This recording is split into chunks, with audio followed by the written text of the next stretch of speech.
Hi friends, আজ আমি বানাবো 2-in-1 পাটিসাপটা। আমি এই পাটিসাপটাটা অন্যরকমভাবে বানিয়ে আপনাদেরকে দেখা খুব সহজে। তার জন্য সর্বপ্রথমে ব্যাটার বানিয়ে নেব। একটা বাটিতে 1/2 কাপ হচ্ছে ময়দা নেব, আর 1/4 কাপ হচ্ছে সুজি নেব, আর 2 চামচ হচ্ছে চালের আটা নেব, আর 1/4 কাপ হচ্ছে গুঁড়ো চিনি নেব। আমি নর্মাল চিনিটাকে মিক্সচার মেশিনে গুঁড়িয়ে নিয়েছি। 1/2 চামচ হচ্ছে নুন নেব, নিয়ে ভালো করে মিশিয়ে নেব। আপনারা যদি হচ্ছে গোটা চিনি নেন তাহলে চিনির পরিমাণটা বেশি নেবেন, কিন্তু পাটিসাপটাতে বেশি হচ্ছে চিনির পরিমাণ না দিলেই ভালো হয়, নাহলে তাওয়া থেকে পাটিসাপটাটা ছড়ে আসবে না। দেখুন মিশিয়ে নিয়েছি। 1/2 কাপ হচ্ছে হালকা গরম দুধ নেব, আর 1/2 কাপ হচ্ছে হালকা গরম পানি নেব। ভালো করে হচ্ছে মিশিয়ে নেব। মিশিয়ে নিয়ে একটা হচ্ছে ব্যাটার বানিয়ে নেব। দেখুন আমি ব্যাটার বানিয়ে নিয়েছি।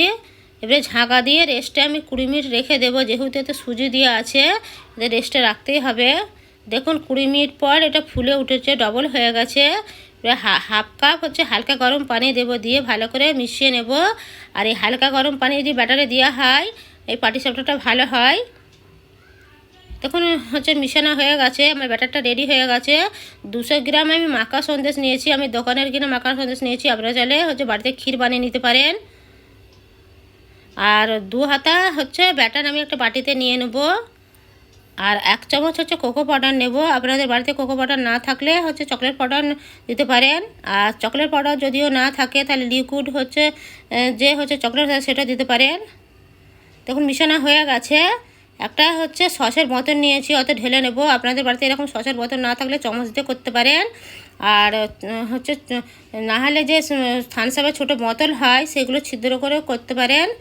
আর দেখুন একটা হচ্ছে গ্যাসেতে একটা হচ্ছে প্যান বসিয়েছি, 1/2 চামচ ঘি হচ্ছে ব্রাশ করে নিয়েছি।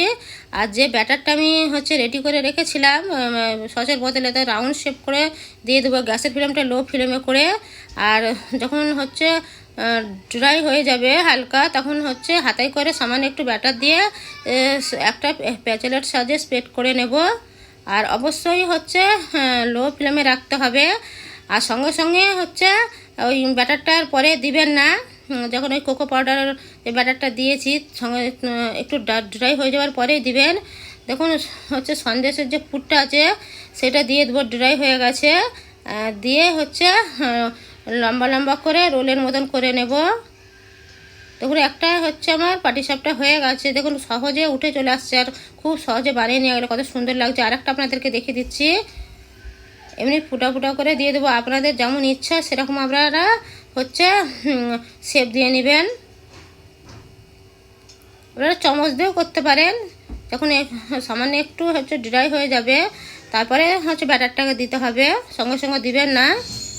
দিয়ে হচ্ছে একটা প্যাচেলার সাহায্যে চারিদিকে হচ্ছে স্প্রেড করে নেব। এরকম করে সবগুলো আমি করে নেব। আর হচ্ছে সন্দেশের পুরটাকে দিয়ে রোল করে নেব। এই রেসিপিটা যদি আপনাদের কাছে ভালো থাকে লাইক কমেন্ট শেয়ার করবেন। আর নতুন বন্ধু হয়ে থাকলে সাবস্ক্রাইব করার বন্ধু রইল। সামনে যে বেল আইকনটা রয়েছে ওটা ক্লিক করে দেবেন। যখন আপনাদের কাছে ভিডিও ডালবো তখন হচ্ছে আপনাদের কাছে পৌঁছে যাবে। তখন খুব সহজে বানিয়ে নেওয়া গেল, আর বাচ্চাদেরও খুব পছন্দ হবে। Thank you for watching.